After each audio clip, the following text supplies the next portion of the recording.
भोर तालुक्यामधल्या नसरापूर येथील ज्या लेकीवरती ज्या चिमुरडीवरती अत्याचार झाला ते म्हणजे सोलापूरचे. आणि आज सुद्धा मी इथे राज्यसभेचे खासदार म्हणूनच नाही तर सोलापूरची एक लेक म्हणून माझ्या सोलापूरच्या भगिनींचा आणि प्रवांचा आक्रोश समजून घेण्यासाठी इथे आहे. हे काही म्हणून काहीच पिळवटतंय, हृदय तुटतंय.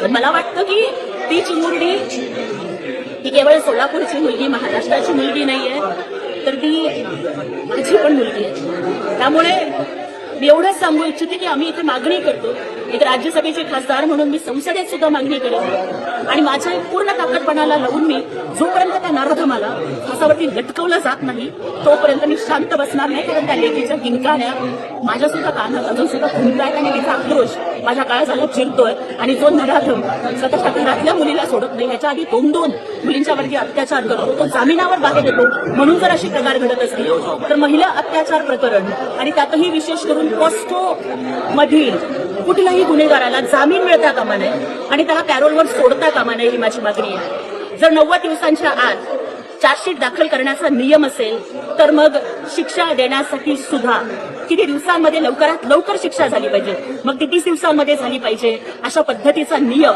हा लागू झाला पाहिजे.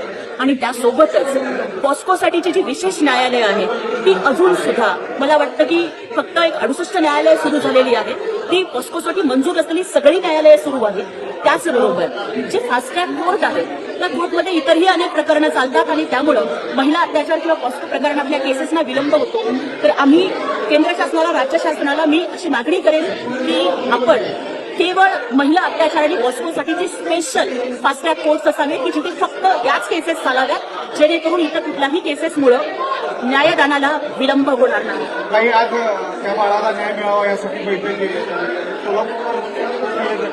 या संदर्भात काय निर्णय घेण्यात? खरं तर आज सगळे सोलापूरकर आज या ठिकाणी जमले होते विठ्ठल मंदिराच्या प्रांगणामध्ये. कारण आज जरी ते कुटुंब पुण्यामध्ये स्थायिक असलं तरी ते मूळचं सोलापूरचं. आणि या सोलापूरच्या मातीच्या एका लेकीचा अंत असा दुर्दैवी होत असेल आणि एक नराधम लांडगा जर तिच्या अशा पद्धतीचे लचके तोडले जात असतील तर त्या लांडग्याला टिचूनच मारलं पाहिजे, अशा आक्रमक आणि संतप्त भावना सगळ्या सोलापूरकरांनी या ठिकाणी व्यक्त केल्या. येत्या मंगळवारी जिल्हाधिकारी कार्यालयाच्या समोर पूनम गेटच्या समोर आंदोलन सगळ्या समस्त सोलापूरकरांच्या वतीनं करण्यात येणार आहे. आणि मी सुद्धा सोलापूरचे सर्वसामान्य घरातली जर राज्यसभेच्या पटलापर्यंत पोहोचत असेल तर या सोलापूरच्या सगळ्या लेकींचा आक्रोश मी शासन दरबारी पोहोचेल आणि शासन कुटुंबियांच्या सोबत आहे.